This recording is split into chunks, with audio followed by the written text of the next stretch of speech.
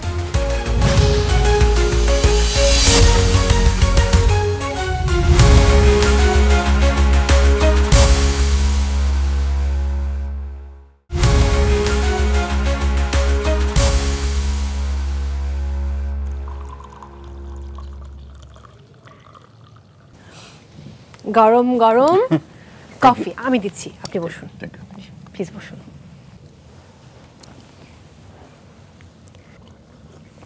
কেমন হয়েছে? হ্যাঁ, ভালো ইনশাআল্লাহ, অনেক থ্যাংক ইউ। সত্যি ভালো? হ্যাঁ। দারুণ। প্রিয় দর্শক, ফিরে এলাম ব্রেক থেকে। সবাইকে আরও একবার আমন্ত্রণ জানাচ্ছি মিডিল সিরাম সোববার নিবেদিত স্টার নাইটে। সঙ্গে আছি মৌ, আর আমার সঙ্গে রয়েছেন চিরতরুণ চিরসবুজ সঙ্গীত শিল্পী, আমাদের সবার ভালোবাসার এবং শ্রদ্ধার মোহাম্মদ খুরশিদ আলম। ফিরে এলাম বিরতি থেকে, আবারও গল্পে যাব। আপনি যখন কলেজে পড়তেন সে সময় তো মন অনেক উড়ু উড়ু, তখন কি কাউকে বলেছিলেন যদি বউ সাজো গো আরো সুন্দর লাগবে গো? এরকম কোনো কথা বলিনি, তবে ছবিতে আমার একটা আছে। হ্যাঁ, ছবিতে আপনার ওয়াদা ছবির এইটা গানটা, যদি বউ সাজো আরো সুন্দর লাগবে, সেটা তো আমরা সবাই জানি। এইটা আমি আর রুনালালা গেছিলাম। গীতিকার ছিলেন মাসুদ করিম সাহেব এবং সুরকার বাংলাদেশের অত্যন্ত গুণী এবং অত্যন্ত জনপ্রিয় একজন সুরকার প্রয়াত সুবল দাস। তার মানে কি আপনি বলতে চাচ্ছেন আপনি কলেজ জীবনে কোনো প্রেম করেননি? অবশ্যই প্রেম করেছে, সেটা গানকে। এই যে এরকম আজকে তো আমরা স্মৃতির খাতা খুলে সব মনের কথা বলবো। আমি তো অনুষ্ঠান শুরুর আগে আপনাকে বলছিলাম যে মনের খাতা খুলে, মনের জানালা খুলে সব বলতে হবে। তো ওই সময়ের যে খুরশিদ আলম, হয়তো কাউকে একটু চিঠি দেয়া বা ভালোবাসার কথা বলা, না, বা চিঠি আপনাকে কেউ চিঠি দিয়েছে? না, আমি চিঠি টিঠি দিইনি, কারণ আমি এই দিক দিয়ে খুব একটা ইয়ে ছিলাম, কিয়া মানে গানকেই বেশি ইয়ে করতাম, মানে ইয়া ছিলেন না, মানে মানে গানকে ভালোবাসতেন সবসময়। কিন্তু প্রেম হয়নি কোনো রমণীর সাথে? আচ্ছা, বাদ দিলাম, কোনো রমণী আপনার প্রেমে পড়েনি? এত ভালো ভালো গান আপনি উপহার দিয়েছেন। এটা আমি শোনা কথা, অনেকেই প্রেমে পড়েছে এটা। তো সেই গল্পটাই আজকে না, বলুন। আমি জানি না সত্যিকারই বলতে কি, আমি আমার বন্ধু বান্ধবদেরকে এই ভালোবাসি কিন্তু কে ভালো কিছু জানতাম না, কারণ তখনকার দিন তো এখন যে মোবাইলগুলি আছে না, এরকম তো ছিল না, ঠিক আছে। আর ল্যান্ডফোনে করা খুব টাফ ছিল। আচ্ছা, যে সময়ে আপনি গানের জগতে তুমুল জনপ্রিয় এবং ব্যস্ত ছিলেন, সেই সময়ে সঙ্গীতকে পেশা হিসেবে নেওয়াটা কতটা সহজ ছিল? আমি যে পেশায় আসছি, প্রফেশন হিসেবে এটা নিয়েছি না, এটা একটা চ্যালেঞ্জ হিসেবে, ইয়েতে। তো পরে দেখলাম যে একটা টাইম আসলো যখন দেখলাম যে আমরা, বাইরের লোকে জানে যে আমরা বেশ সম্মানই ভালো পাই, ঠিক আছে, এটা কিন্তু ঠিক না। তারপরে বলবো যে আজকে যে জায়গায় আসছি, চাকরি করলে কিংবা ইয়ে করলে হয়তো পারতাম। দর্শক শ্রোতারা ভালোবেসেছে জন্য আমি আজকে খুরশিদ আলম হতে পেরেছি। এটা আমি ব্যক্তিগতভাবে সবাইকেই বলি যে যদি দর্শক আমাদেরকে আমার গান পছন্দ না করতো, তাহলে হয়তো আমি খুরশিদ আলম হতে পারতাম। আমি দর্শক শ্রোতাদের জানাই আন্তরিক ধন্যবাদ এবং শুভেচ্ছা যে ওনারা আমার কিছু ছবির গান কিংবা বেতারের গান কিংবা চলচ্চিত্রের গান, তারা চলচ্চিত্রের গানই বেশি বলবো, এবং বেতারেও কিছু গান তারা অত্যন্ত অন্তর দিয়ে ভালোবেসেছেন, যার জন্য আমি খুরশিদ আলম হয়েছি আজকে। একেবারেই তাই। আপনি 1986 সালে বিসিআইসিতে যোগ দেন। চাকরি জীবনটা কেমন ছিল? কারণ বিসিআইসিতে যোগ দেবার ফলে কিন্তু আপনি অনেক জায়গায় কাজ করেছেন। আপনি কোহিনূর গ্রুপে কাজ করেছেন, আরও অন্যান্য অনেকগুলো জায়গায় আপনি কাজ বলি যে করেছেন। আমি প্রথম চাকরি করি বিসিআইসিতে, এটা কোহিনূর কেমিক্যাল কোম্পানিটা ছিল সিস্টার্স কনসার্ন বিসিআইসি। তো আমার এই চাকরির ব্যাপারে তখন যারা প্রতিষ্ঠিত শিল্পী ছিলেন, যেরকম রথীন্দ্রনাথ রায়, ফকির আলমগীর, মোহাম্মদ আব্দুল জব্বার সাহেব, তারপর জব্বার ভাইয়ের মিসেস শাহিন জব্বার, তারপরে আপনার কুষ্টিয়ার একজন গায়িকা সন্ধ্যা মুখার্জি, বাংলাদেশ বলা হতো আর কি, নামটা এই মুহূর্তে মনে করতাম, উনি মারা গেছেন আর কি। এনারা সবাই এখানে চাকরি করতেন। তো রথিন আমাদের চেয়ারম্যান মহোদয়কে বলছেন যে খুরশিদ আলমের চাকরি করতে চায়, দেওয়া যায়। কিন্তু আমি চাকরি যথারীতি ঢুকলাম এবং 2007-এ বোধহয় আমি অবসরে দেই। ম্যানেজার পর্যন্ত আমি ছিলাম, ম্যানেজার হওয়ার পরে আমি অবসরে দেই 2007-এ। আচ্ছা। এবং তখন যারা চাকরি করেছেন প্রত্যেকেই মানে আমাদের সঙ্গে একদম পুরা বন্ধুর মতো ছিলেন আর কি। কিন্তু আপনি ব্যালেন্স করতেন কিভাবে আপনার চাকরি এবং একই সাথে আপনার এই সঙ্গীত জীবন?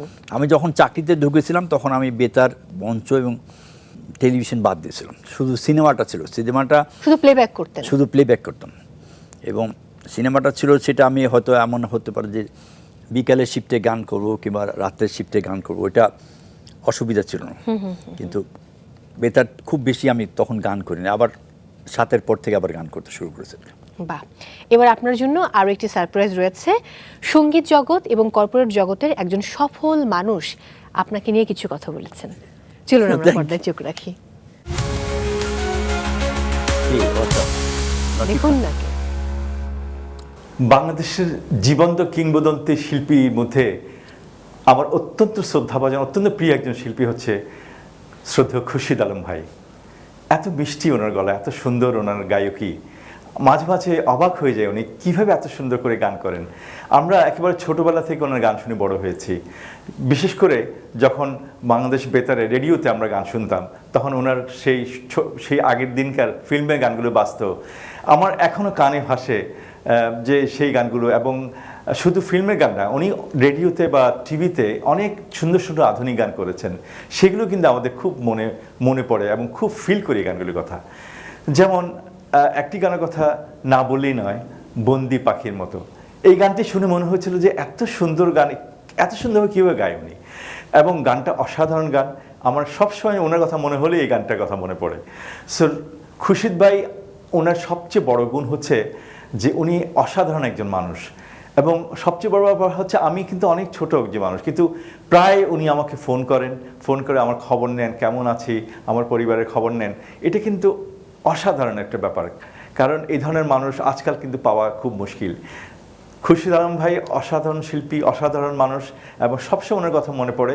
আমরা ওনাকে অনেক অনেক দোয়া করি। খুরশিদ ভাই, আপনি আরও অনেক দিন বেঁচে থাকবেন এবং আরও অনেক কিছু সুন্দর সুন্দর গান আমাদের উপহার দেবেন, আমাদের জন্য দোয়া করবেন। অনেক অনেক শুভেচ্ছা। আসসালামু আলাইকুম।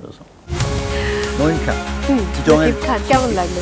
নকিব খানের বাড়ি চিটং, এবং একটা বিদেশি কোম্পানিতে চাকরি করতেন। আর তার নিজে সুর করা গান কিন্তু বেতার এবং টেলিভিশনে অত্যন্ত জনপ্রিয়তা পেয়েছে, এবং মানুষ হিসেবে সহজ সরল প্রকৃতির এবং খুব মিশুক টাইপের ছিল। আর শিল্পী হিসেবে বলবো অত্যন্ত প্রতিযোগিতা। সেই সঙ্গে বলবো যে তার অত্যন্ত জনপ্রিয় কিছু গান আছে, যেরকম আজকের শিশু একটা গান আছে সাংঘাতিক সুন্দর। এই গানটি আমার গাওয়ার সুযোগ হয়েছে, এবং নকিব খান কিন্তু বহু শিল্পী, সিনিয়র, আমাদের অনেক সিনিয়র শিল্পী তার সুরে গান করেছেন। আমি তার মঙ্গল কামনা করি। দারুণ।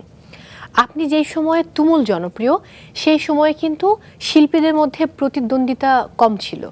তারপর যদি আমি জানতে চাই যে আপনি কাকে থ্রেট মনে করতেন বা কারা আপনাকে প্রতিদ্বন্দ্বী মনে করতো?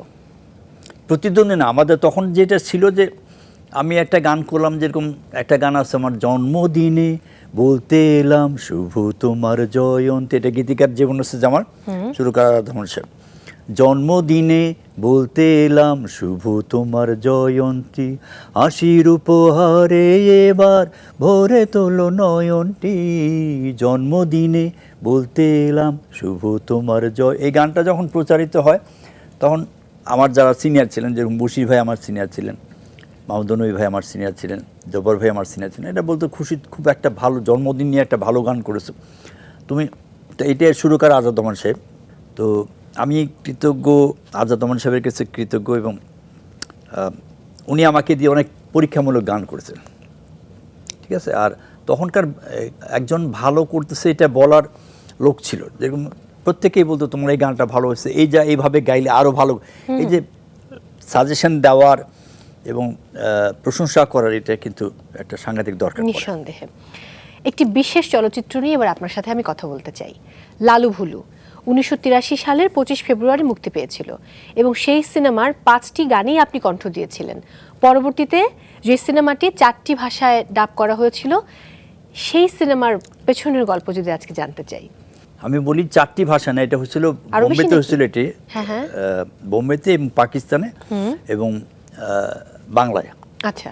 বোম্বেতে হচ্ছিল, ছবিটার নাম ছিল আপনার দোস্তি। এটা হামরাহি হচ্ছিল পাকিস্তানে, হামরাহি নামে একটা ছবি। আর বাদশা নামে একটা ছবি ছিল কলকাতায়।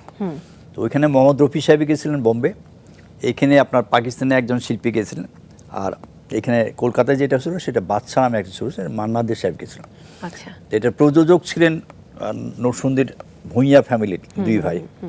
তো সুবল দা একদিন আমাকে ডাকলো যে এক ছবিতে 5টা গান গাইতে হবে। তা আমি যখন দেখলাম যে এটা ওই দোস্তি ছবিতে, তখন আমি বললাম আমাকে দিয়ে গাওয়ায় না, এটা হিট করবে না। তো প্রডিউসার বলতে হিট করবে না ফ্লপ করবে, এটা তো আমাদের জানার দরকার, আপনি গান গাবেন পয়সা। আমাকে ভাই হারামালাল ব্যাপার আসছে না। তো পরে সুবল দা এটা সুরকার ছিলেন, এবং এই গান প্রত্যেকটা গানই মাসুদ করিম সাহেবের লেখা। মাসুদ করিম সাহেব মানুষ হিসেবে বলবো যে মানে উনি সবসময় সাদা প্যান্ট সাদা শার্ট পরতেন। উনি যখন চাকরি করতেন একই ড্রেসই পরতেন। ওনার দেশের বাড়ি কুষ্টিয়া। তো আমি খুব নিজেকে ভাগ্যবান মনে করেছি যে 5টি গান একটা ছবিতে আমি সুবলদার কাছে কৃতজ্ঞ যে উনি আমাকে এই ছবিতে গান করার সুযোগ দিয়েছেন। তো এই ছবির একটা গান একটু শোনা আর কি। নিশ্চয়ই শুনতে চাই। গীতিকার মাসুদ করিম সাহেব, সুরকার প্রয়াত সুবল দাস। তোমরা যারা আজ আমাদের ভাবছো মানুষ কিনা, তোমরা যারা আজ আমাদের ভাবছো মানুষ কিনা, আমরা মানুষ ভাগ্য শুধু করলো প্রবঞ্চনা, করলো প্রবঞ্চনা, তোমরা যারা আজ আমাদের ভাবছো মানুষ কিনা। দুর্দান্ত। এই গানটা খুব, এই গানের সঙ্গে আরও 4টা গান ছিল, খুব জনপ্রিয় ছিল। আপনি কথায় কথায় বললেন যে আপনি বলেছিলেন যে আমি তো সম্মানী নেব, বা উনি বলেছিলেন যে আপনি গান গাইবেন সম্মানী নেবেন। ওই সময়ে প্লেব্যাকে সম্মানী কত ছিল যদি জানতে চাই? না, আমি যখন প্রথম গান গাই তখন 100 টাকা ছিল। আচ্ছা, মানে তারপরে প্রত্যেকটা গানের জন্য 100 টাকা? প্রত্যেকটা গানের জন্য। তারপর দেশ স্বাধীনের পরে যেটা হলো, রুনালালা যখন পাকিস্তান থেকে এইখানে আসলেন, উনি বলেন যে কোরাস গানে আর ডুয়েট গানে যে তখন দেওয়া হতো, সোলোতে যদি 100 টাকা দেওয়া হতো, ডুয়েটের সেখানে 75 টাকা। ঠিক আছে, আমি বোঝানোর জন্য বলতেছি কি, ওই রুনালাল বলল না, সোলোতেও 100 টাকা দিবেন, ডুয়েটও 100 টাকা দিবেন। আচ্ছা। এবং লাস্টে এটা বোধহয় 84-এর দিকে এটা কত একটা গান বোধহয় খুব বেশি হলো 8,000 10,000 টাকা ছিল। আচ্ছা, 84-এ এসে 8,000 10,000 টাকা এক একটি গান। একটা গান। বাহ, দারুণ দারুণ দারুণ। আজ 21শে আগস্ট, আজকের এই দিনে আপনাকে আমন্ত্রণ জানানোর একটি বিশেষ কারণ রয়েছে। আজ আমাদের নায়করাজ রাজ্জাকের নবম মৃত্যুবার্ষিকী। একটা সময় অনেকে নায়করাজ রাজ্জাকের কণ্ঠ এবং আপনার কণ্ঠকে এক মনে করত, তাই না? একটা সত্যি কথা বলি যে আমার আগে মোহাম্মদ আলী সিদ্দিকী ভাই কিংবা খন্দকার ফারুক আহমদ ভাইও কিন্তু নায়করাজ রাজ্জাকের লিপি পেয়েছে, এবং জব্বার ভাই দিচ্ছেন, মাহমুদ নবী সাহেব দিচ্ছেন।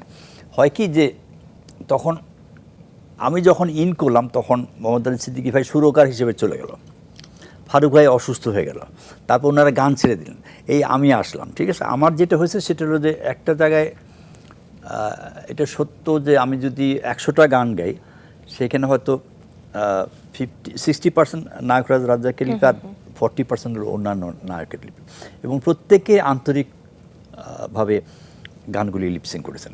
একেবারেই তাই। নায়করাজ রাজ্জাকের পরিচালনায় চাপাডাঙ্গার বউ সিনেমায় কাজ করতে গিয়ে আপনি নায়করাজ রাজ্জাকের অন্য একটি রূপ আবিষ্কার করেছিলেন, ড্রামার হিসেবে, তাই না?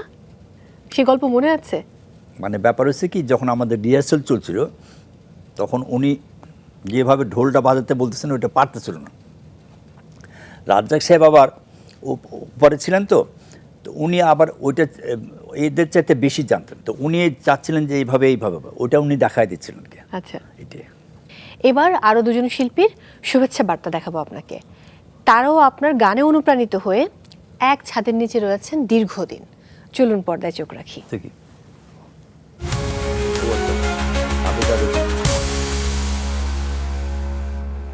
খুরশিদ ভাই আমার অসম্ভব প্রিয় একজন মানুষ, অসম্ভব প্রিয় মানুষ। আর খুরশিদ ভাই আমাদের পরিবারের মানুষ, আমরা একই পরিবারে, কি প্রফেশনে কি ঘরে একই সাথে আমরা। খুরশিদ ভাই আমার ভীষণ পছন্দের একজন শিল্পী। খুরশিদ ভাইয়ের গান অসম্ভব ভালো, এখনও এত স্ট্রং গলা খুরশিদ ভাইয়ের, এত সুন্দর গলা খুরশিদ ভাইয়ের, যে কোনো সময় গান গাইতে বললে উনি গেয়ে ফেলেন চট করে। যেটা আমাদের কেউ গান গাইতে হয়তো হঠাৎ করে গান গাইতে বললে আমরা একটু কাশি বা একটু মুখে, খুরশিদ ভাই কিচ্ছু না, একদম সাথে সাথে গান ধরে ফেলবেন।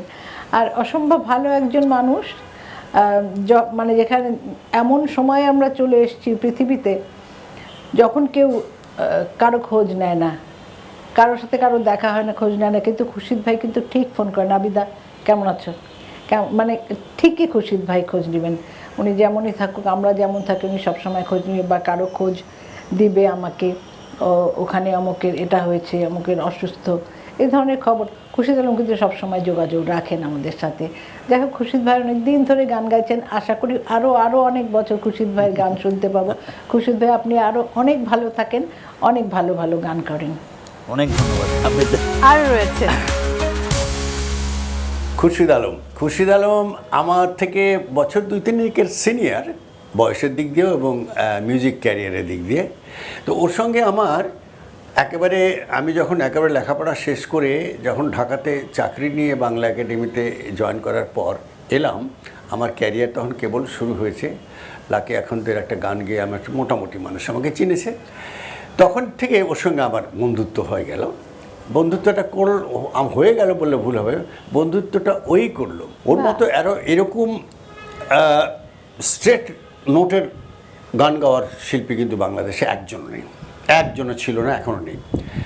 স্ট্রেট নোট বলতে বলছি একটু টেকনিক্যালি বলি, অর্থাৎ আমরা গান গাইতে গেলে যে সোজা একটা পর্দাতে আমরা সুর লাগাই, এটা খুব কঠিন কাজ, কিন্তু ও খুব স্বচ্ছন্দে লাগায়। এবং আরেকটা জিনিস করে, ওর কথা, ওর উচ্চারণ এত স্পষ্ট। এটা আমি একটা সবসময় ওর সম্পর্কে বলতে গেলে, আমাদের অভিনেতা ছিলেন আমাদের গোলাম মোস্তফা ভাই, উনি একটা চমৎকার মন্তব্য করেছিলেন যে খুরশিদ আলমের গান যদি তোমাদের আশপাশে কোথাও বাজে, তোমাদের কানে যদি আসে, তাহলে ওর গান শুনতেই হবে, তার উচ্চারণ এত চমৎকার, স্পষ্ট। আর খুব হালকা চালের গান চমৎকার গাইতে পারে, চমৎকার নাটকীয়তা যেটা ছায়াছবিতে খুবই দরকার, সেটা খুব চমৎকার আনতে পারে, এটা সবাই বলেছে নিশ্চয়ই। আর আরেকটা জিনিস হলো, ওর গানের পিচটা খুব সুন্দর, নিচেও যেমন শুনতে পাওয়া যায়, উপরেও তেমন শুনতে পাওয়া যায়, খুব সুন্দরভাবে শুনতে, চিৎকার করতে হয় না, কিন্তু উপরের নোট খুব সহজভাবে লাগায়। আর ব্যক্তিগত জীবনে আমাদের মনে হয় না আমাদের শিল্পীদের মধ্যে খুরশিদ আলমের মতো মানুষ কেউ আছে। যদি কোনো শিল্পী কোনো অসুস্থ হয়, যদি কোনো বিপদে পড়ে, আর মৃত্যু তো প্রশ্নই ওঠে না, প্রথম সংবাদ আসে আমাদের খুরশিদ আলমের কাছ থেকে। তার দীর্ঘ আরও সুন্দর জীবন কামনা করছি, সেজন্য আরও বহুদিন গান গাইতে পারে। আমি জানি বহুদিন তিনি গান গাইতে পারবেন, ঈশ্বর তাকে সে ক্ষমতা দিয়েছেন, এবং তিনি আরও যেন সুস্থভাবে বেঁচে থাকেন, সংসার নিয়ে, তার সন্ততি নিয়ে, এই কামনা করি। এবং আপনাদের দর্শকের প্রতি আমার একটা আবেদন, খুরশিদ আলমের জন্য আপনারা দোয়া করবেন, যেন তিনি আরও বহুদিন গান গাইতে পারেন। অনেক এরা আবেদার রফিক, এরা মানে আমি থাকতাম পুরানো পল্টন লাইনে, আবেদার বাবার বাড়ি ছিল নয়া পল্টন। তো এই বিয়ের আগে, তো তারপর বিয়ে হলো, রফিকের বাড়ি রাজশাহী। তো আমরাও খুব গর্বিত যে ও রাজশাহীর ছেলে, এত সুন্দর গান গায়, বাংলা একাডেমিতে চাকরি করতো। আবেদাও ফ্যামিলি খুব ভালো, আবেদার বড় বোনও গান গায়, ছোটো ভাই সুরকার। তো আমি বলবো যে এই জুটিটা আমাদের এখনও ওরা থাকে সেগুনবাড়িতে, কিন্তু আমাদের সঙ্গে যোগাযোগ আছে, আমাদের এই যোগাযোগ আছে, এবং আমি বিশ্বাস করি যে যতদিন আমরা জীবিত থাকবো, একে অন্যের সুখে দুঃখে থাকবো আর কি। একেবারেই তাই। 1971 সালের গল্প শুনবো। 1971 সালে শ্রদ্ধেয় রফিকুল আলম ছিলেন তখন স্বাধীন বাংলা বেতার কেন্দ্রে। 71-এর সময়টায় আপনি কোথায় ছিলেন, আপনার কেমন কেটেছে? আমি সত্যিকারে কি, আমি তখন ওল্ড টাউনে থাকতাম। সত্যি কথা বলতে কি, তখন আমার দাদা দাদি একা ছিলেন, আমি তারপরে আমার বাবাও দেশে চলে গেছেন রিটায়ারমেন্টের পরে, আমার সেজু চাচা ছিলেন তখন বনাইতে আসছেন। এইভাবে আমি দেখি আমার দাদা দাদিকে আমি ছেড়ে কোথাও থাকতে পারিনি। স্বাধীনতার পর্যন্ত আমরা ওল্ড টাউনেই ছিলাম, তারপর 74-এ আমি পুরানো পল্টনে আসি আর কি। তো তখন সত্যি কথা বলতে কি, আমরা যে ওল্ড টাউনে ছিলাম, এবং আমাদের ছিল আশেপাশে যারা ছিলেন কি, তারা সবাই চাইতেন যে কারো যেন বিপদ আপদ না হয়, এই যে গোলাগুলি কিংবা এগুলি যেন, আর্মি যেন তখন খুব করে, পাকিস্তান আর্মি যেন না আসে, যতটুকু শান্তশিষ্ট থাকা যায়, এটা ছিল আমাদের পাড়ায়, এবং একে অন্যের বিপদ আপদে সবাই করতো আর কি। বাহ, দারুণ ব্যাপার। সাহায্য করতো। দেশ স্বাধীনের পরবর্তী যে সময়, সেই সময়ে কিন্তু অপরাধ সন্ত্রাস অনেক বেড়ে গিয়েছিল, এবং শুনেছিলাম যে সেটা নাকি এই প্রভাবটা মানে সাংস্কৃতিক জগৎ কিংবা সিনেমায়ও পড়েছিল। না, একটা ছবি হয়েছিল, ছবির নাম স্লোগান। তো সেখানে সেটা কাহিনিটা কিছুটা ছিল, এটা স্বাধীনতার পরে যে লোকে বেল বটম প্যান্ট পরতো, তারপর জুলফি রাখতো এরকমভাবে। এটার উপরে নায়ক রাজাকে একটা গান ছিল, এটা কবির আনোয়ার সাহেবের লেখা, আর সুরকার ছিলেন আলম খান, ঠিক আছে। তো ধেরে কেটে তেরে কেটে তাক, আজকাল হয়ে গেছে সব বরবাদ, ডামটা বাজাও জোরে তালে তালে, নাচবো সবাই জোরা জোরা মিলে, এই তো চাই আমরা সবাই, তবলার ধেরে কেটে তেরে কেটে তাক, আজকাল হয়ে গেছে সব বরবাদ, দাড়ি জুলফি ছোট বড় সবাই রাখে, হাই জ্যাক করে বড় বড় স্বপ্ন দেখে, দাড়ি জুলফি ছোট বড় সবাই রাখে হাই জ্যাক করে, বড় বড় স্বপ্ন দেখে, গার্লফ্রেন্ড আর ওয়েস্টার্নে বাধ্য পেলে, ইয়াহু সবই তো নকল মেলে, তবলার ধেরে কেটে তাক আজকাল হয়ে গেছে। এইভাবে একটা গান ছিল। বাহ, 23 নভেম্বর 1973 সালে মুক্তি পেয়েছিল এই স্লোগান ছবিটি। স্লোগান ছবিটা। দারুণ। এটা কবির আনোয়ার সাহেবের, উনিও বোধহয় কাহিনীকার এটা, এবং পরিচালক ছিলেন আমাদের সঙ্গীত পরিচালক আলম খান। বাহ, দারুণ। অত্যন্ত জনপ্রিয় একটা গান। এবার আপনার অনুমতি পেলে আরো একটি বিরতি নিতে চাই। অবশ্যই। প্রিয় দর্শক, সময় হয়েছে বিরতি নেওয়ার। আপনারা দেখছেন মেরিল সিরাম সোববার নিবেদিত স্টার নাইট। ফিরছি এক্ষুনি, সাথেই থাকুন।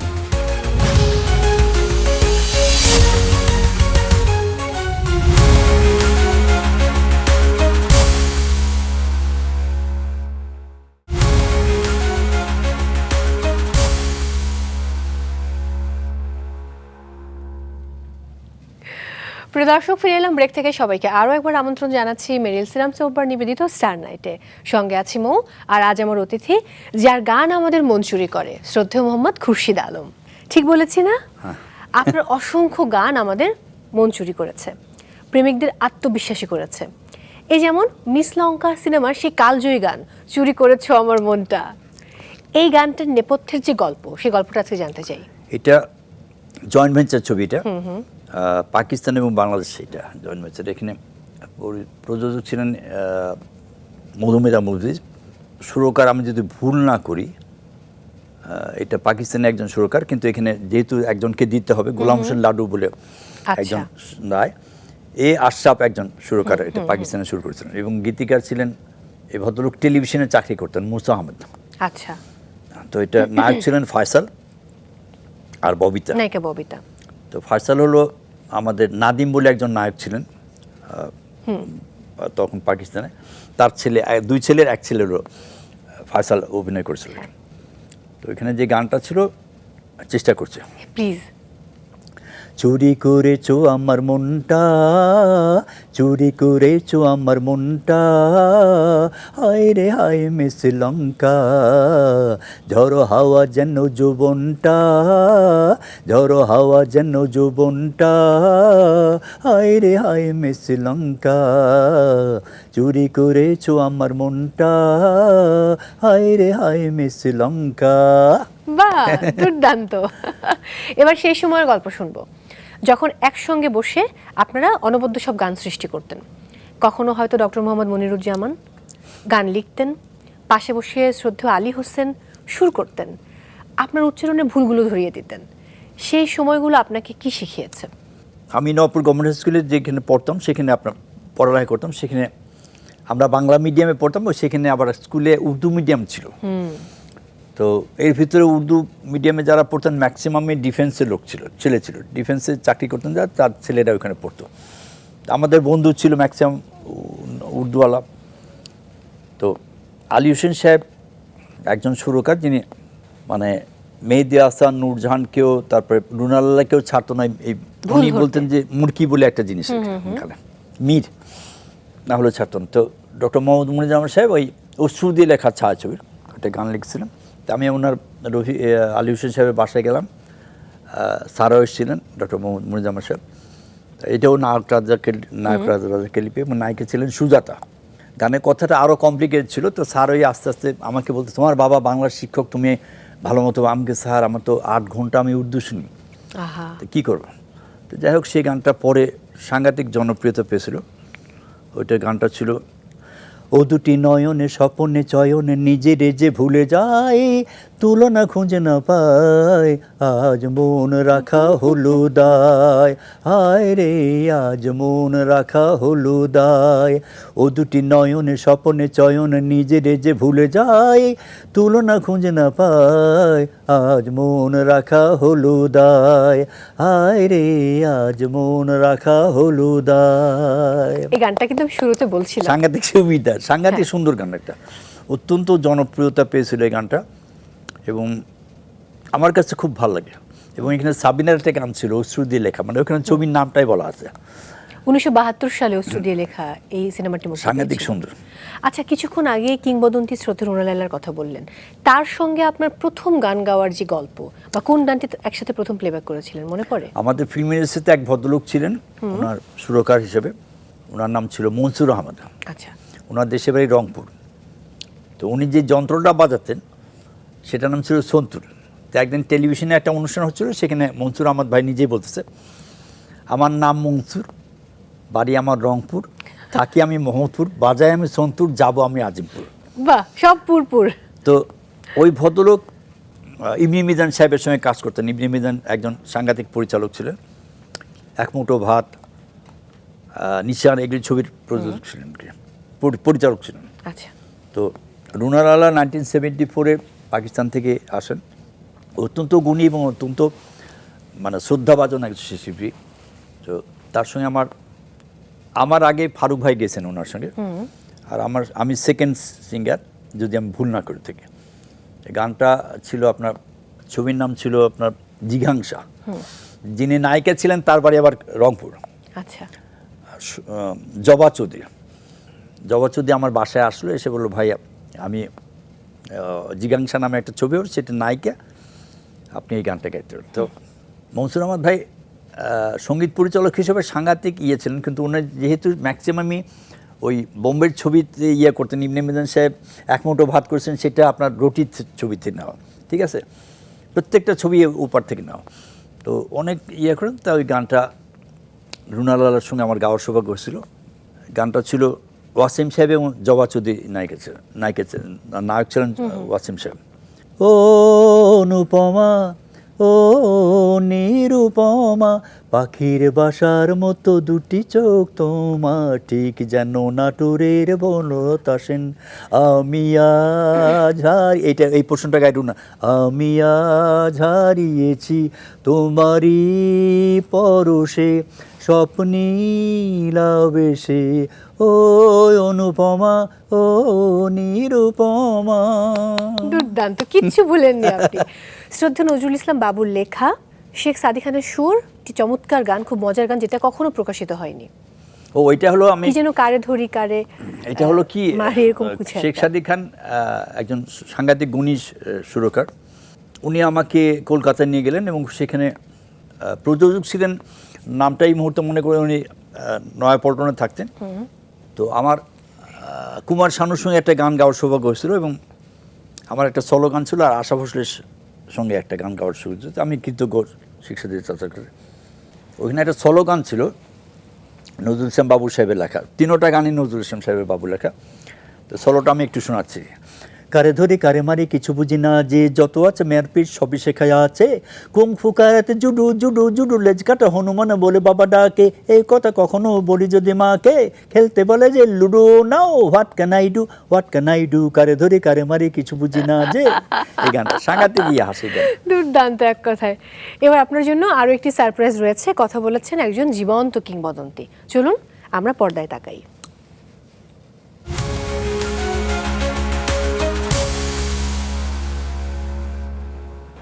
খুরশিদ আলম অনেকটা এলেন, দেখলেন এবং জয় করলেন, এরকমই।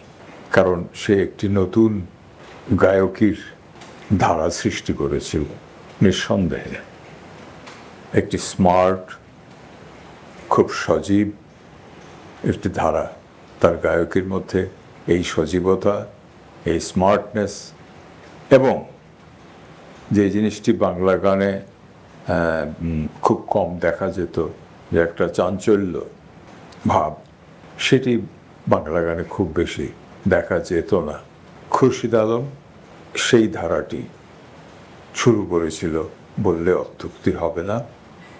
তার আগে মোহাম্মদ আলী সিদ্দিকীর কণ্ঠেও আমরা সেই ধরনের কিছু গান পেয়েছি, তবে খুরশিদ আলম একেবারেই তার গায়কীর এটি একটি মূল বিষয়, এবং সেই সঙ্গে আজাদ রহমানের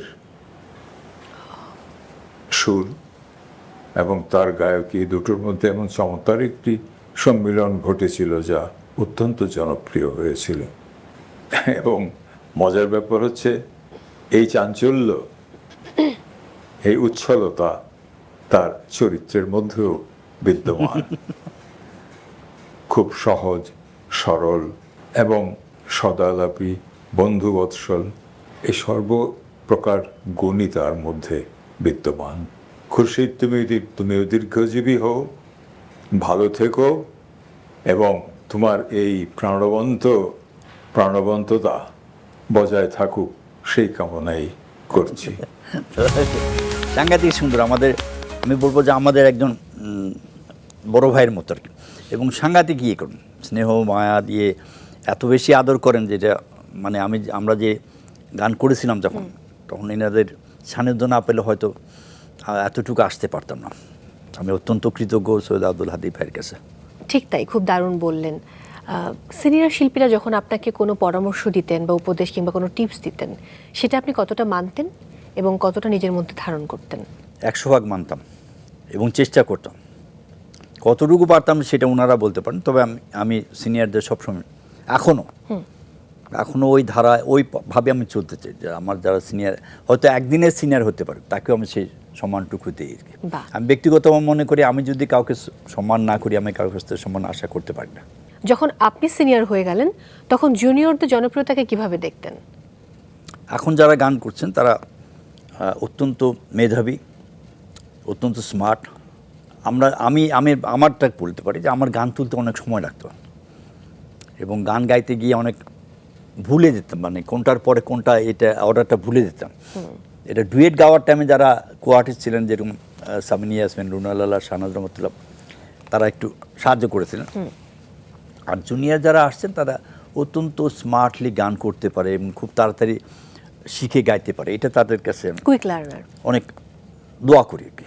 আচ্ছা, আমি যদি এই মুহূর্তে একটু জানতেই চাই যে যারা আপনার পরবর্তী প্রজন্ম, আপনার উত্তরসূরি, তাদের মধ্যে কার কার গান আপনার ভীষণ ভালো লাগে, যে গান আপনি মুগ্ধ হয়ে শোনেন? না, যেরকম কোনা একজন শিল্পী আছে, কুনাল একজন শিল্পী আছে, তারপর ইমরান, সাব্বির, ইউসুফ, আর একটা আরও নতুন শিল্পী আছে আর কি। তো ইমরান এখন হটকেক, কনাও হটকেক, কুনালও হটকেক, সব। আরে বাবা, ইমরান তো জাতীয় পুরস্কার এবং উপর বাংলার সাংঘাতিক জনপ্রিয় সুরকার হিসেবে সে প্রতিষ্ঠিত। হ্যাঁ, এবং সেই সুরকার হিসেবেও ন্যাশনাল অ্যাওয়ার্ড পেয়েছে। হ্যাঁ, আপনার গানে প্রেমিকেরা অনেক কিছু করেছে, মন চুরি করেছে, বউ সাজিয়েছে, ভালোবেসেছে। বাস্তব জীবনে আপনি গানে যতটা সফল, প্রেমে ততটা সফল হতে পেরেছেন? আমি গানকেই ভালোবাসতাম। এই কথা তো বারবার শুনে থেকেই বলছেন। গানের সঙ্গে আমার প্রেমে ইয়ে ছিল বেশি। গান এবং আমি মানে সত্যিকারই কি সব কিছু আমি গানের ব্যাপারে আমি যেটুকু করেছি, আমি এটা যদি অন্য কারোর জন্য করতাম সেটা কি হতে জানেন, গানকে আমি ইয়ে করিনি।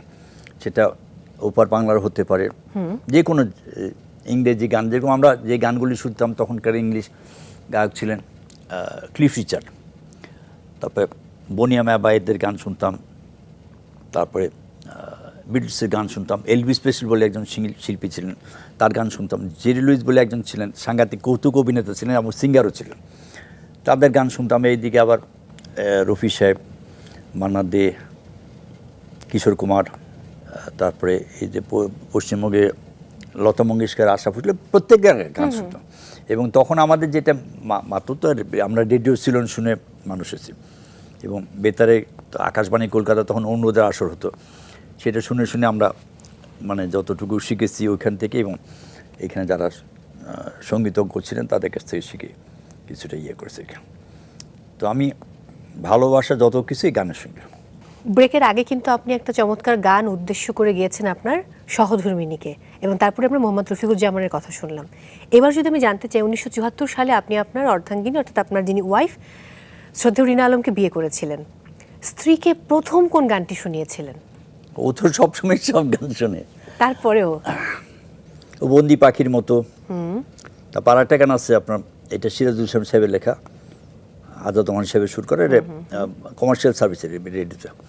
আলতো পায়ে ছন্দ তুলে সাঁঝের বেলা গাঙের কুলে জলকে বধু যায়, ঝুমুর ঝুমুর মল বাজে, হ্যাঁ ঝুমুর ঝুমুর মল বাজে, ও তার পদ্ম কলি পায়, আলতো পায়ে ছন্দ তুলে সাঁঝের বেলা গাঙের কুলে জলকে বধু যায়, আলতো পায়ে ছন্দ তুলে সাঁঝের বেলা গাঙের কুলে জলকে বধু যায়, ঝুমুর ঝুমুর মল বাজে, হ্যাঁ ঝুমুর ঝুমুর মল বাজে, ও তার পদ্ম কলি পায়, আলতো পায়ে ছন্দ তুলে সাঁঝের বেলা গাঙের কুলে জলকে বধু যায়, জলকে বধু যায়। তবে আমার ওয়াইফের যেটা সবচেয়ে বেশি গান, এটা হলো আমার ওয়াইফের পছন্দের খুব ছবির নাম স্মৃতিটুকু থাকে যদি আমি ভুল না করি, এটার সুরকার ছিলেন আলম খান, ওনার বোধহয় প্রথম ছবি আলম ভাই।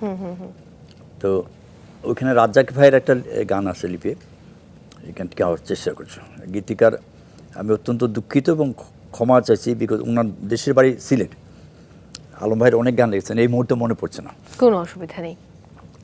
শহর থেকে অনেক দূরে চলেছি, পথ চলি আমি এক যাত্রী, মাঠ ঘাট প্রান্তর ছাড়িয়ে চলেছি একা একা শহর থেকে, শহর থেকে অনেক দূরে চলেছি আমি এক যাত্রী, মাঠ ঘাট প্রান্তর পেরিয়ে চলেছি একা একা শহর থেকে, শহর থেকে অনেক দূরে চলেছি। এরকম একটা গান ছিল, এটা আমার ওয়াইফের খুব পছন্দের গান। বাহ।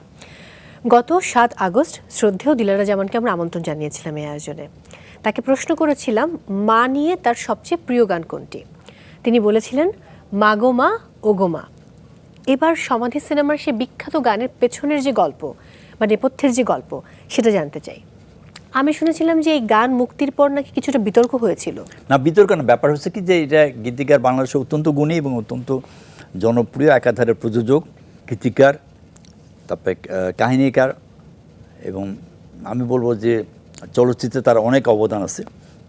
শ্রদ্ধেয় গাজী মাজহারুল সাহেবের নিজের প্রোডাকশনের দেশ কথাচিত্রের ছবি এটা, আর পরিচালক ছিলেন দিলীপ বিশ্বাস, নায়করাজ রাজাকে লিপে।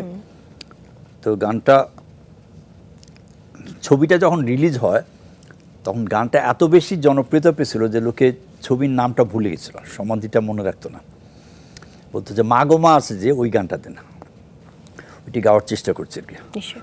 মা গো মা ও গো মা আমারে বানাইলি তুই দিওয়ানা, আমি দুনিয়া ছাড়ি যেতে পারি, তোকে আমি ছাড়বো না ও মা, তোকে আমি ছাড়বো না, মা গো মা ও গো মা আমারে বানাইলি তুই দিওয়ানা, আমারে বানাইলি তুই দিওয়ানা। এই গানটা সুরকার ছিলেন প্রয়াত সত্য শাহ। এবং একটা কথা বলি যে এই গানটা রেকর্ডিং হয়েছিল ইফসা স্টুডিওতে, কাকরাইলে যেটা এখন কর ভবন, এটা তখন কোনো এক টাইম এটা ইফসা স্টুডিও ছিল। এটার মালিক ছিলেন জিঙ্গা গোষ্ঠী বলে একটা ব্যান্ডের দল ছিল, তার ভাই আর কি। জিঙ্গার যিনি প্রতিষ্ঠাতা, ওনার নাম ছিল সাফায়েত আলী। তো সাফায়েত আলী স্টুডিও এটা ছিল, আর ওনার বোন ছিল নাজমা জামান, জিঙ্গা গোষ্ঠীর মেন সিঙ্গার আর কি। সত্যদা তখন বলেছিল যে তুই, আমি কিন্তু গানে কোনো পুরস্কার পাইনি, যে বেস্ট সিঙ্গার এরকম কোনো পুরস্কার আমার নাই, বলে তুই এটা বেস্ট অ্যাওয়ার্ড পাবি। আমাকে সত্যদা, আমি গান পাওয়ার জন্য কোনো কিছু করি না, আমি দর্শকদের চেষ্টা করি যতটুকু আনন্দ দেওয়া যায়। আর আমি সাংঘাতিক কৃতজ্ঞ দর্শকদের যে আমার মানে অনেক গান তারা গ্রহণ করেছেন, জন্য আজকে আমি খুশি হয়েছে। একেবারেই তাই। এই গানটি শুনে আপনার মা কি বলেছিলেন? না, মা তখন মা শুনতে পাননি গানটি। ইস, যদি শুনতে পেতেন খুব ভালো হতো। 1977 সালে মুক্তি পায় নিশান সিনেমার সেই গান চুপি চুপি বলো কেউ জেনে যাবে। এটা রুনালার সঙ্গে একটা ডুয়েট গান। হ্যাঁ, এটার গীতিকার দেওয়ান নজরুল সাহেব এবং সুরকার মনসুর আহমদ সাহেব। ভারতে একটা ছবি ছিল, সেই ছবির অনুকরণে করা আর কি। চুপি চুপি বলো কেউ জেনে যাবে, জেনে যাবে, কেউ জেনে যাবে, চুপি চুপি বলো কেউ জেনে যাবে, জেনে যাবে, কেউ জেনে যাবে, ভয় করি না যেন কোনো কিছু, যদি তুমি আমি রই একসাথে, চুপি চুপি বলো কেউ জেনে যাবে, জেনে যাবে, কেউ জেনে যাবে। এটা আপনার নায়ক ছিলেন আপনার জাভেদ সাহেব, জাভেদ সাহেব, আর ওনার রোল ছিল দুইটা, আর ববিতা ম্যাম ছিলেন, আর ববিতা ছিলেন। এরকম গান কিছু আছে, যেরকম আর একটা গান আছে আপনার অনন্ত প্রেমের একটা গান আছে, আমি আর সাবিনা গেছিলাম। আর সাবিনার সঙ্গে আমি যদি ভুল না করি, আমার প্রথম ডুয়েট গান বোধ হয় ছন্দ হারিয়ে গেল বলে একটা ছবি। আচ্ছা, সেটা হলো যে ওইটা গীতিকার যথারীতি গাজী মাজহারুল আনোয়ার সাহেব এবং সুরকার প্রয়াত সত্য সাহা, প্রতিনিধি ছবিতে আর কি। যৌবনটা এক প্রেমপত্র, থাকবে না তাতে কোনো শর্ত, তুমি আর আমি, আমি আর তুমি, তুমি আমি আমি তুমি, দুজনে দুজনকে চিরদিন ভালোবেসে থাকবো, টাটা টা টাটা, যৌবনটা এক, এরকম ভাবে ছিল গানটা। আর অনন্ত প্রেমে একটা গান ছিল, দুইটা গানে আমি সাবিনার সঙ্গে আমি গেছি। তো সাবিনা যত আবেগ দিছে আমি পারিনি, এরকম ও চোখে চোখ পড়েছে যখনই, এরকম একটা গান। আর একটা গান আছে, তোমারই কাছে আমি বারবার আসবো, জীবনে মরণে, জীবনে মরণে আমি তোমায় ভালোবাসবো, তোমারই কাছে আমি বারবার আসবো। তো সত্যি কথা বলতে কি যে সাবিনা, রুনা লালা এবং শাহনাজ রহমতুল্লাহ, আঞ্জনা বেগম, শাম্মী আক্তার, শাকিলা জাফর, এদের সঙ্গে আর রুলিয়া রহমান বলে একজন গায়িকা ছিলেন, এখন অস্ট্রেলিয়াতে থাকে, এদের সঙ্গে গাওয়ার সুযোগ হয়েছে। তারপর আঞ্জনা বেগম গেয়েছেন আমার সঙ্গে। আর ছেলেদের ভিতরে হাদি ভাইয়ের সঙ্গে আমার কিছু ডুয়েট গান আছে, আর সবচেয়ে বেশি ডুয়েট গান এন্ড্রু কিশোরের সঙ্গে আছে। আর সুবিনন্দের সঙ্গে কিছু আছে, যেরকম একটা গান আছে খুব যদি ভুল না, অংশীদার বোধহয় ছবির নাম, মামা ভাগনা যেখানে আপদ নাই সেখানে, মামা ভাগনা, মামা ভাগনার গুণের কথা জানে সবাই জানে, মামা ভাগনার গুণের কথা জানে সবাই জানে, হেই মামা ভাগনা যেখানে আপদ নাই সেখানে, মামা ভাগনা। আমি আর সুবিনন্দী গেছি, এটা গীতিকার গাজী মাজহারুল আনোয়ার সাহেব এবং সুরকার প্রয়াত সত্য সাহা। আর সত্যি কথা বলতে কি, আজাদ রহমান সাহেবের সুরে একটা গান করেছে, এটা ওনার ওয়াইফও গেছে, ওয়াইফ গেছে আপনার কবরীর ভয়েসে, আর আমি গেছি রাজ্জাক সাহেবের ভয়েসে। এটা ছবিটা ছিল মাসুদ রানার ছবির। আর গীতিকার ছিলেন শ্রদ্ধা আজাদ রহমান সাহেব এবং সুরকার শ্রদ্ধা আজাদ রহমান সাহেব। বনের রঙে রাঙাবো, বনের ঘুম ভাঙাবো, সাগর পাহাড় সবাই যে কইবে কথা, বনের রঙে রাঙাবো, বনের ঘুম ভাঙাবো, সাগর পাহাড় সবাই যে কইবে কথা, মনের রঙে। এটা গান গেছে, এটা আমি বলবো যে ওনারটা বেশি হিট করেছে। এটা এবার সেলিনা আজাদ, রাজা সুরকার শ্রদ্ধা আজাদ রহমান সাহেবের। এবার অন্য গল্পে যাই আমি। হিন্দি সিনেমা শোলে, তার রিমেক হয়েছিল দোস্ত দুশমন এবং মুক্তি পেয়েছিল 15 জুলাই 1977। সেই সিনেমার সেই কালজয়ী গান চুমকি চলেছে একা পথে আজও সমান জনপ্রিয়। মাঝে শিল্পী পান্থ কানাইও কিন্তু এই গানটি রিমেক করেছিলেন, এবং এই যে আপনার গান যখন রিমেক হয় তখন সেটা আপনার কেমন লাগে? তা রিমেক করেছেন যিনি অত্যন্ত গুণী একজন শিল্পী, উনি ওয়েস্টার্ন মিউজিক দিয়ে এটা মানে অর্কেস্ট্রেশন করেছেন, নতুনভাবে অর্কেস্ট্রেশন করে, এবং নতুন প্রজন্ম এটা ভালোভাবে গ্রহণ করেছে বলে আমি বিশ্বাস করি। এবং খুব অবাক লাগে যে আমি 70s এই গানটা করেছিলাম, সেটা 26 পর্যন্ত এখনও চলছে, এবং প্রত্যেকটা মানে এটা আমার মনে, আমি খুব নিজেকে খুব অবাক লাগে যে এটা বিয়ে শাদিতেও হয়, গায়ে হলুদেও হয়, সবসময় হয়। তো আলম ভাইয়ের কাছে আমি কৃতজ্ঞ, এবং এটি গীতিকার দেওয়ান নজরুল সাহেব, নায়িকা ছিলেন শাবানা, ওয়াসিম সাহেব আর সোহেল রানা। ওখানে ছিলেন অমিতাভ বচ্চন আর ধর্মেন্দ্র, হেমা মালিনী আর জয়া বচ্চন। গানটা একটু গাই? হ্যাঁ, অবশ্যই। চুমকি চলেছে একা পথে, হেই সঙ্গী হলে দোষ কি তাতে, হার মেনেছে দিনের আলো, রাগলে তোমায় লাগে আরো ভালো, সুন্দরী চলেছে একা পথে, হেই সঙ্গী হলে দোষ কি তাতে, রাগ করো না সুন্দরী গো, রাগলে তোমায় লাগে আরো ভালো, চুমকি চলেছে একা পথে। আরে বাহ! দোস্ত দুশমন আমার সিনেমায়- সবথেকে ভালো লাগে কি আমার নাতি এই গানটা যখন গায়, ও তো অত ইয়ে না, কিন্তু যখন গায় তখন খুব অবাক লাগে যে এতটুকু বাচ্চা ছেলে কিভাবে গায়। হ্যাঁ, এবং অদ্ভুত ব্যাপার যে আপনার নাতি গানটি গাইছে। যাই হোক, এই সিনেমায় কিন্তু আরো একটি গান রয়েছে, রবীন্দ্রসঙ্গীত শিল্পী ফাহিম হোসেন চৌধুরী এবং আপনি মিলে গিয়েছিলেন, ডুয়েট করেছিলেন। এটা হলো অরিজিনাল ইয়ে সিঙ্গার দোস্তি। ছিলেন, মানে এই গানের হ্যাঁ। হিন্দি ভার্সনে গেছিলেন কিশোর কুমার আর মান্না দে, মান্না দে। আর এখানে আমি ফাহিম হোসেন গেছিল, আমি গেছিলাম। ওটা ছিল ये दोस्ती हम नहीं तोड़ेंगे दम मगर तेरा साथ ना छोड़ेंगे, এটা ছিল বাহ। অরিজিনাল হিন্দি গান। সেটা আমি আর ফাহিম হোসেন চৌধুরী অত্যন্ত বলিষ্ঠ একজন রবীন্দ্রসঙ্গীতের শিল্পী। আমি অত্যন্ত খুশি যে আমার ছোট ভাই এত সুন্দর গেছে। ये दोस्त আমরা দুজন হব না দুশমন, ছিঁড়বে না এ বাঁধন, রব চিরদিন, দোস্ত আমরা দুজন হব না দুশমন। এটা গীতিকার যথারীতি দেওয়ান নজরুল সাহেব এবং সুরকার প্রয়াত আলম খান। একদম।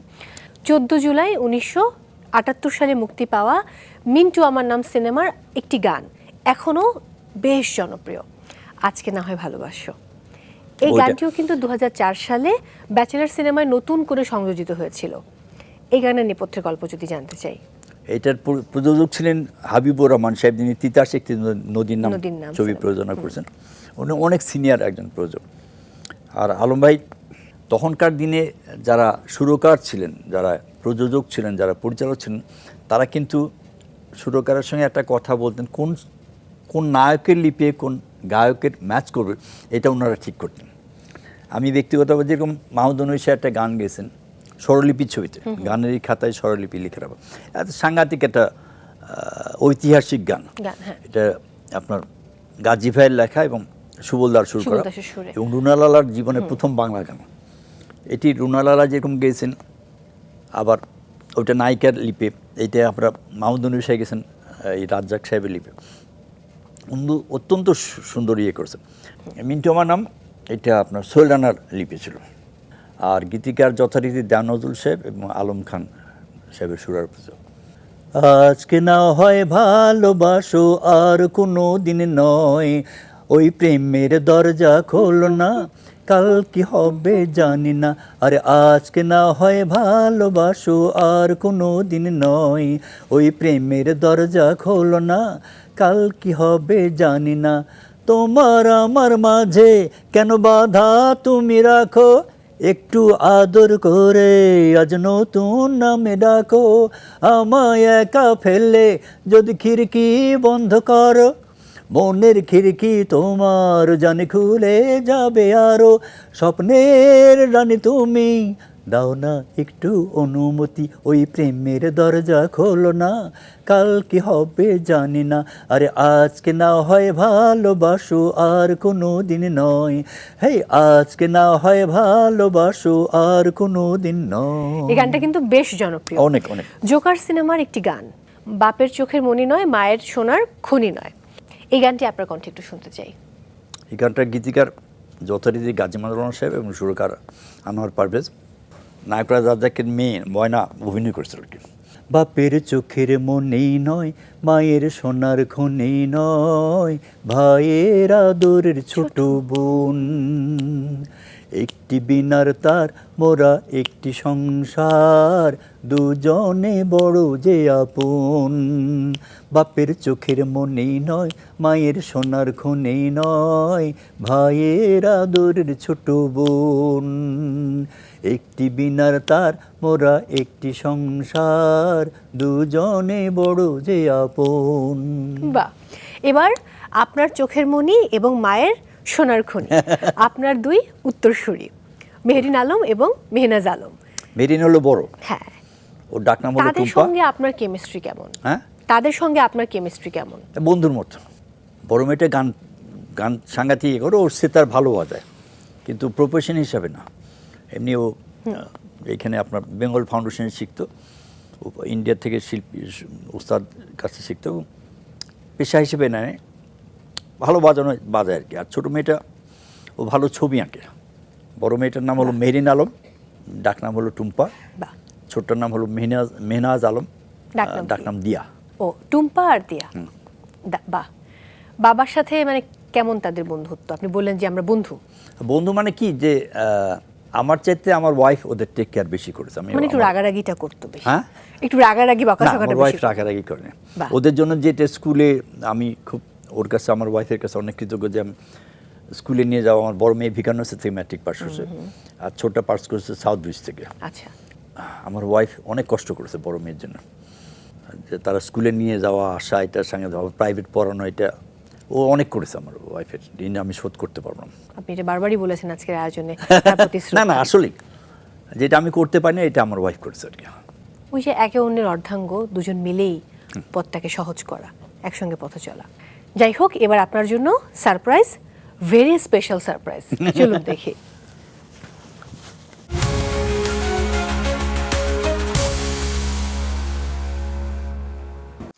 আসসালামু আলাইকুম সবাইকে। আমি খুরশিদ আলমের বড় নাতি আরসালান। আমি নিজেকে খুবই লাকি মনে করি যে আমার নানা এত বড় একজন শিল্পী, তিনি সবসময় আমাকে স্নেহ করেছেন আর অনেক পজিটিভলি ইনফ্লুয়েন্স করেছেন। তার গানের মধ্যে চুমকি চলেছে আর বন্দি পাখির মতো আমার খুবই পছন্দের। আমার আশা যে তিনি সবসময় ভালো থাকবেন। আমার নানা ভাই খুরশিদ আলম, ওর গান অনেক লাভ করি। হচ্ছে ওইটার নাম rock rock rocky. Rock rock rocky rocky আমার নাম, সবার কানায় আমার সালাম। জীবনটা ঠেরি নানি রাখি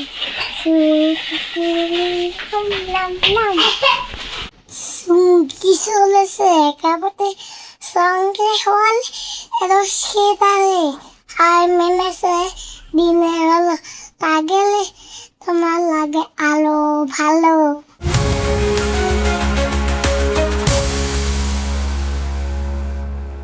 বাবাকে একজন মানুষ হিসাবে যদি বর্ণনা করতে হয়, তাহলে আমি বলবো তিনি অত্যন্ত সহজ সরল ও বিনয়ী একজন মানুষ। তার চিন্তা ভাবনা, ভালোবাসা, সব কিছুর কেন্দ্রবিন্দু হলো সঙ্গীত। সঙ্গীত তার জীবনের সবচেয়ে বড় আবেগ ও ভালোবাসা। আমার আব্বুকে যদি আমি বাবা হিসাবে বর্ণনা করতে চাই, তাহলে আমি বলবো তিনি প্রচলিত অর্থে একজন সাধারণ বাবা নন। সাধারণ বলতে মানে তিনি ওরকম বাবা নন যে আমি তাকে খুব ভয় পাবো বা কিছু। তিনি প্রথমত আমার বন্ধু, তারপরে তিনি আমার বাবা।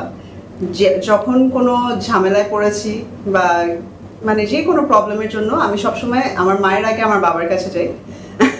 তিনি সবসময় আমাদের দুই বোনেরই পাশে থেকেছেন, ভালোবেসেছেন, উৎসাহ দিয়েছেন এবং অনুপ্রাণিত করেছেন। আমি আমার বাবার সুস্বাস্থ্য ও দীর্ঘায়ু কামনা করছি। আপনারা সবাই আমার বাবার জন্য দোয়া করবেন। আসসালামু আলাইকুম। আরো আছে বাবা জনপ্রিয় গানগুলো যেরকম উজ্জ্বল, বাবাও সেরকম কিন্তু উজ্জ্বল একজন ব্যক্তিত্বের মানুষ। সে তার ব্যক্তি জীবনে নানাবিধভাবে খুব সহজ সরলভাবে থেকেছে এবং খুবই বন্ধুত্বপূর্ণ তার আচরণ, খুব সহজেই সবাইকে আপন করে নিতে পারে। বাবার এই আচরণে আমাদের দুই বোনও কিন্তু পেয়েছি। তো বলছি যে বাবা, তুমি ভালো থাকো, তোমার সুস্থতা কামনা করি, অনেক ভালোবাসি। অনেক ভালো, বলুন কেমন লাগলো? ভালো। মেয়ের কাছ থেকে বাবার সুনাম শুনতে খুব ভালো লাগে, এইটাই তো স্বাভাবিক। দারুণ। আপনার সান্নিধ্যে এলে কখন যে সময় দ্রুত চলে যায় সেটা বোঝাই যায় না। কিন্তু আমি আরো কিছুটা সময় আপনার সঙ্গে কাটাতে চাই, তবে এই মুহূর্তে একটা ছোট্ট বিরতি নেব। প্রিয় দর্শক, সময় হয়েছে আরো একটি বিরতি নেবার। আপনারা দেখছেন মেরিল সিরাম সোববার নিবেদিত স্টার নাইট। ফিরছি এক্ষুনি, সাথেই থাকুন।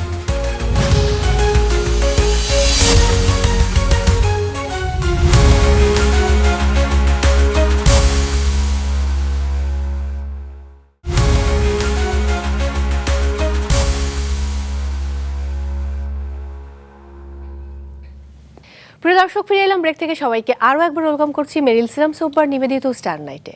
সঙ্গে রয়েছি মৌ, আর আজ আমার স্টার গেস্ট 21শে পদকে ভূষিত আমাদের গর্ব শ্রদ্ধেয় মোহাম্মদ খুরশিদ আলম। আপনি 2018 সালে রাষ্ট্রীয় সম্মাননা 21শে পদকে ভূষিত হয়েছিলেন। তবে আপনি 5 দশকেরও বেশি সময় ধরে 450-এরও অধিক চলচ্চিত্রে গান করেছেন, অথচ কখনো জাতীয় চলচ্চিত্র পুরস্কার পাননি। হতাশা কাজ করেনি বা হতাশননি কখনো? না, এটা আমার যেটা মনে হয়, আমি সবসময় এইভাবে নিয়ে এইভাবে সান্ত্বনা দিই, সেটা হলো যে ওই গ্রুপে যারা ছিলেন, একটা কমিটি থাকে তো, ওই গ্রুপে যারা ছিলেন তারা হয়তো আমাকে পছন্দ করলাম। আমি 18তে 21শে পদক, 17তে চ্যানেলাই অ্যাওয়ার্ড পেয়েছি, 19শে পেয়েছি সিটি ব্যাংক NY। তো এটা কেন যে পাইনি এটা কিন্তু সবাই জিজ্ঞেস করে, আপনি এত গান করলেন কিন্তু কেন পান? এত জনপ্রিয় গান, জনপ্রিয় নয় সেটা আমি বলবো না, তবে আমি ব্যক্তিগতভাবে বিশ্বাস করি যে দর্শকরা আমাকে ভালোবাসেন, ওইটাই আমার পরম পাওয়া।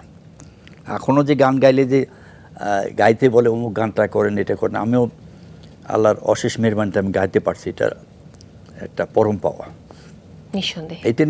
এটা নিয়ে আমি শান্তিতে থাকতে, কেন পাই না এটা নিয়ে আমি খুব বেশি একটা চিন্তা করি না। যে যত সহজভাবে নিবে, আমি কেন পুরস্কার পেলাম না এটা নিয়ে যদি আমার মান, অভিমান, দুঃখ, ব্যথা থাকে, তাহলে আমি কিন্তু গান গাইতে পারবো না, ঠিক আছে? আমার আগামী যে কাজটা সেটা আমি করতে পারবো না। সেই জন্য আমি সবাইকেই বলি যে, আর সত্যি কথা বলতে কি, আমাদের যেরকম সবুর যে কথাটা বল, সবুর কিংবা সন্তুষ্টি এটা থাকা উচিত। আমি যদি মনে করি আমার কেন বাড়ি নাই, আমার কেন 2টা গাড়ি নেই, আল্লাহ কবে দিবেন না দিবেন এটা আল্লাহ পাক ছাড়া কেউ বলতে পারে না। আর যদি এটা নিয়ে আমি চিন্তা ভাবনা করি, তাহলে আমার গানটা তো ডিস্ট্রয় হয়ে যাবে। আমি চাই না যে আমার গান আমার থেকে সরে যাক। আমি গানকে সাংঘাতিক করি, কাছে টানার চেষ্টা করি, এবং কতটুকু পারি না পারি এটা দর্শক শ্রোতার কাছে বিচারের জন্য থাকলো। আপনার এই যে ইতিবাচক মন এবং সবসময় প্রাণোচ্ছল থাকা, কিভাবে নিজেকে এত সুন্দরভাবে আপনি মেনটেন করেন? আপনার লাইফস্টাইল, আপনার খাদ্যাভ্যাস সম্পর্কে জানতে চাই। খাওয়াটা আমি সত্যি কথা বলতে কি, আমার সবচেয়ে বেশি পছন্দ হলো ভাত মাছ, ঠিক আছে? আমি প্রচুর মাছ পছন্দ করি, এবং সেইগুলি সেটা ছোট হতে পারে, বড় হতে পারে। টাকি মাছের ভর্তা পছন্দ, মানে উল্টা পাল্টা আর কি। টাকি মাছের ভর্তা পছন্দ করি, সব মাছই পছন্দ করি, আর সেটা ভাজিটা দিই। আর আমি পোলাওটা খাই, কিন্তু সীমিত পরিমাণে, আচ্ছা, অত বেশি না। যতটুকু মাছকে প্রায়োরিটি দিই, ওইটা আবার পোলাওর ব্যাপার আমি দিই না। এবং আপনি ঢাকার বাইরে শো করতে গেলে একটা আবদার করেন যে মাছ থাকতে হবে, অনেক রকম মাছ। আমার আত্মীয় স্বজন সবাই আমি হয় এই কিছুদিন আমি আমার ওয়াইফ সহ গেছিলাম, আমি ওয়াইফ, আমার ব্রাদার ইন ল, আমার শ্যালক সহ আমরা খুলনা গেছিলাম। এক বাসার দাওয়াত ছিল, প্রায় 10-15 পদের খালি মাছই ছিল। আমি আলু ভর্তা যেরকম পছন্দ করি, সেরকম ডাল ঠিক থাকে না, ডাল অনেক রকম থাকে, একটু ঘন ডাল। আর ডিমের কথা তো শুরুতে একবার আমরা যদিও বলেছি, কিন্তু আমি একটু জানতে চাই, 12টা করে ডিম খাওয়ার বিষয়টা আপনি কবে থেকে শুরু করেছেন? আগে থেকে আমি খাওয়ার ব্যাপারে বলি, যেরকম আগে আমি রেগুলার বাইরে তো প্রায় যাওয়া আসা হয়, ওই মগজ খাই, পায়া খাই, এগুলি খাওয়ার, মানে মগজ পায়া আপনার খুব প্রিয়, এটা আমি জানি। এবং গত 10 বছর ধরে বোধহয় ডিমটা একটু কমিয়ে দিয়েছেন। অবশ্যই। নাকি আরো কম হবে? না, আরো কমাতে হবে। আপনি একবার বলেছিলেন যে নতুন প্রজন্মের শিল্পীরা একটি বিখ্যাত গান যদি প্রতিদিন প্র্যাকটিস করে তাহলে গান শিখতে পারবে। আজাদ রহমান সাহেবের শুরু করে, এবং নঈম গৌর সাহেবের লেখা জন্ম আমার ধনুর মাগে, এই গানটা যদি, মানে সাবিনা ইয়াসমিন যেভাবে গেছে, ওই গানটা যদি ডেইলি কেউ 1000 বার প্র্যাকটিস করে, সে তার যে কোনো গান তুলতে কিংবা গাইতে তার অসুবিধা হবে না। বাহ, আপনি হেঁটে কিন্তু এক শহর থেকে আরেক শহরে চলে গেছেন। না, আমি হাঁটাটাকে প্রায়োরিটি দিই কেন, আমরা ছোটোকালে শুনে এসেছি যে হাঁটলে স্বাস্থ্য ভালো থাকে, ফিট থাকে। আর এখন যেটা হয়ে গেছে, আগে আমরা তো সাঁতার কাটতাম। আমি ব্যক্তিগতভাবে বলি, আমি যে আমি গ্রামের বাড়ি বলি, ওখানে গেলেও আমি পুকুরে গোসল করতাম। আমার নানার বাড়ি নওগাঁতে, তো সেখানে নদী আছে, সেখানে স্বাচ্ছন্দ্যভাবে সাঁতার জানতাম জন্য আমি সাহস করতাম। আর ঢাকাতে আমি আমাদের বাসার একটু আগে গেলে বংশাল বলে একটা জায়গা আছে, বিরাট বড় পুকুর ছিল। তারপর ইউনিভার্সিটি ক্যাম্পাসের ভিতরে অনেকগুলি পুকুর ছিল, যেখানে গোসল করার মতো উপযুক্ত পানি ছিল। তাতে আমার শরীর স্বাস্থ্য এখন পর্যন্ত যে আমি চলাফেরা করতেছি, ওগুলি করছিলাম জন্য এটা বলে আমি বিশ্বাস করি। বাহ, এবারে র্যাপিড ফায়ার, আমি খুব ঝটপট প্রশ্ন করব, আপনাকে এক কথায় উত্তর দিতে হবে। যদি পারি। হ্যাঁ, যদি পারেন, বাট আমি চাই আপনি এক কথায় উত্তর দেবেন। অবশ্যই চেষ্টা করব। ব্যক্তি জীবনে কখনো কোনো চুমকির দেখা পেয়েছেন? না। আচ্ছা, যখন নিজের গাওয়া পুরনো গান শোনেন তখন কি শুধুই শ্রোতা হয়ে শোনেন নাকি নিজের ভুলগুলো খোঁজেন?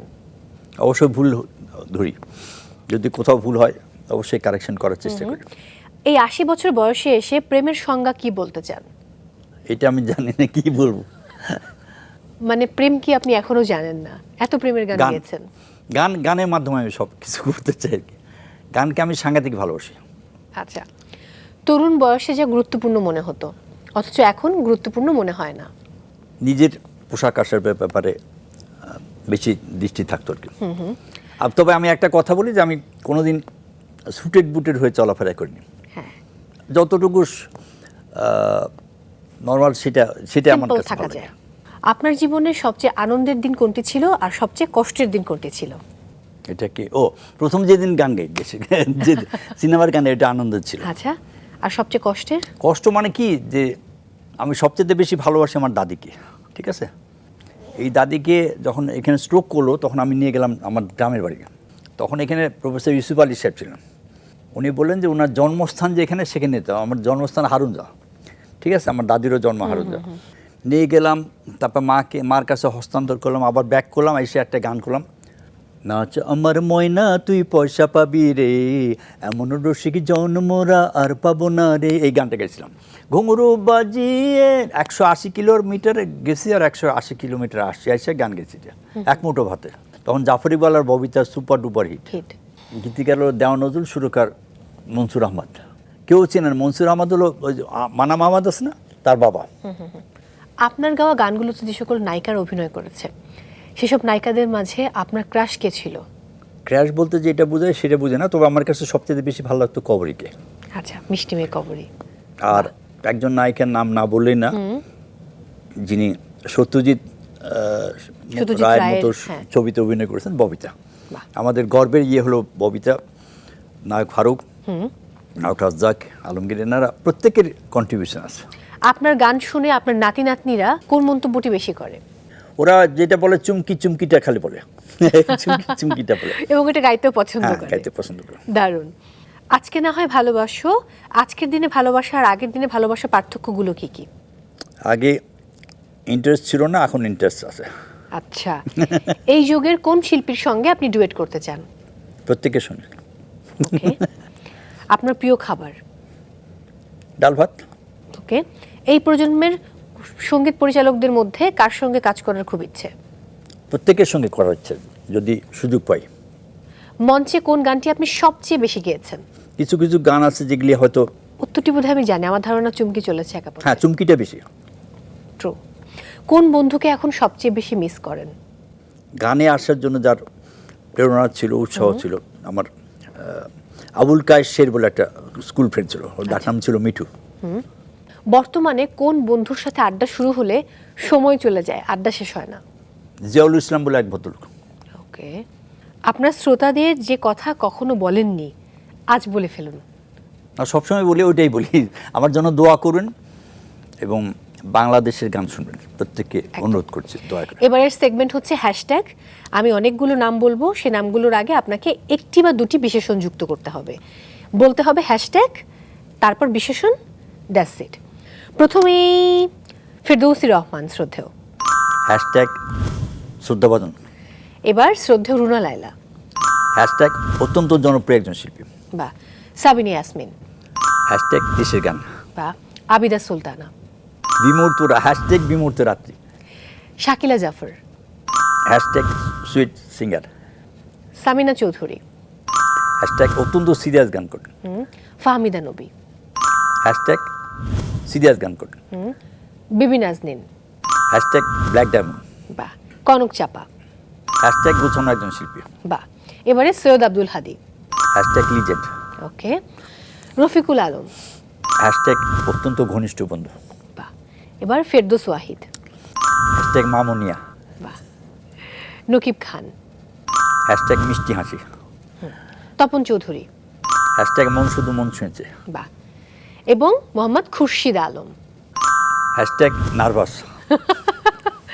অসংখ্য অসংখ্য ধন্যবাদ আজকে আমাদেরকে সময় দেবার জন্য। আপনার সঙ্গে ভীষণ সুন্দর সময় কাটলো এবং আপনার যা স্মৃতিশক্তি মুগ্ধ হবার মতো। আপনি খুব ভালো থাকুন, সুস্থ থাকুন, সুন্দর থাকুন, আপনার দীর্ঘায়ু কামনা করছি। কেমন লাগলো আপনার এই আয়োজনে এসে? প্রথমে মাছরাঙা টেলিভিশনকে আন্তরিক ধন্যবাদ এবং শুভেচ্ছা, সেই সঙ্গে যারা এতক্ষণ আমাদের ক্যামেরা সেটে, লাইটে, অডিওতে যারা ছিলেন তাদেরকে আমার আন্তরিক ধন্যবাদ এবং শুভেচ্ছা। তোমাকে অনেক অনেক ধন্যবাদ এত সুন্দর উপস্থাপনা করার জন্য। আবারও কৃতজ্ঞতা, আমি বিদায় নিচ্ছি। তার গান শুধু গান নয়, সেগুলো সময়ের দলিল। একটি প্রজন্ম তার গান শুনে প্রেমে পড়েছে, বিচ্ছেদ সামলেছে, কেউ হয়তো তার গানের সঙ্গে প্রথম সিনেমা দেখেছে। যে মানুষ সারা জীবন অন্যের অনুভূতিকে কণ্ঠে ধারণ করেছেন, সেই শিল্পী মোহাম্মদ খুরশিদ আলম অমরত্ব পাবেন তার শিল্পচর্চার মাঝে। আর আমি এই কিংবদন্তির সান্নিধ্যে আসাটা আমার জীবনের অন্যতম বড় অর্জন হিসেবে সবসময় স্মরণ করব। নিশ্চয়ই আজকের আয়োজন আপনাদেরও ভালো লেগেছে। আগামী শুক্রবার রাত 9টায় মাছরাঙা টেলিভিশনে আবার দেখা হচ্ছে।